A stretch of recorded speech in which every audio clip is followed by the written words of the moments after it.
So how Singapore education system works, right?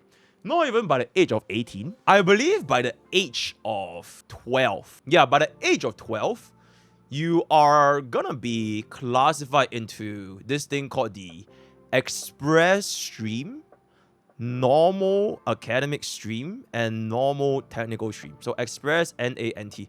If you are not in the express stream when you were like 13, so from 12 going to 13, you are essentially cooked. Because what happens is most of the kids that end up in NT or NA, they go to this facility called ITE. And a lot of like parents, they legitimately abbreviate this into it's the end. Like, I'm not even kidding. Like, it's known as it's the end because if you end up in ITE, your starting salary, your everything is just it's gonna be very, very difficult. It's not impossible to get out of ITE because you can go into ITE and then you go into polytechnic, and then from there you can go into university. So that's basically determined by the time you're 3 years old. All right. So before you get into this, even when you were like a child, right, when you were a kid, there's this thing called the primary school leaving examination. It's PSLE. It's out of like 300 points, and then from there you determine like which secondary school you get into. So like from the start of your, it's removed. They changed it.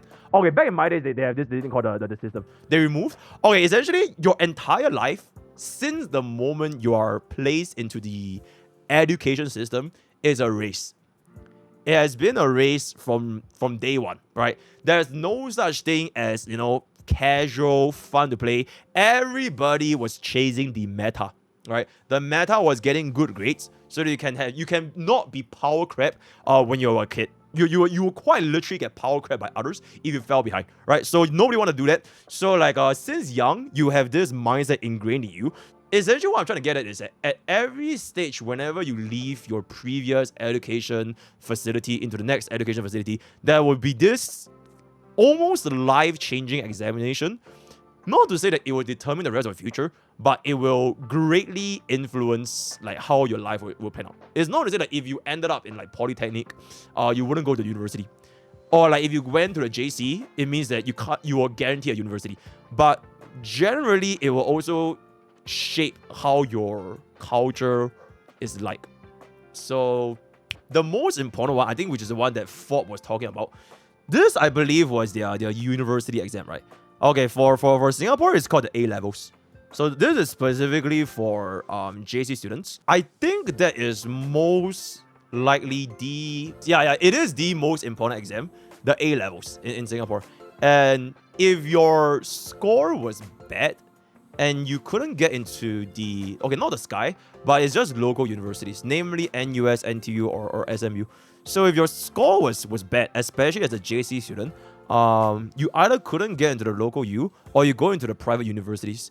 And all of these are very similar to what Fob described, which is, the way they filter out in Singapore, at least in my experience, right, is they will first see your CV, like your working experience and like your education, where do you come from. If you don't make it past the first stage, it doesn't even matter like everything else. They will just like toss your CV into the bin. So nobody will even hire you. So it's not even a matter of like getting a salary. It's that you might not even get hired in the first place if you didn't come from like local universities. If you did, that is like it's a job that is most like admin or like manual labor or this kind of stuff. But it's like a very, very different from like the local U citizens. So yes. It is pretty stressful. If you didn't make it, then there are basically two places. There are two places. There's never a option of like it's completely over. There are two places here. So for example, if you couldn't get into like a good university, right, you could be getting on-field experience by just like begging for and just try to create as many of a working experience as possible in your resume.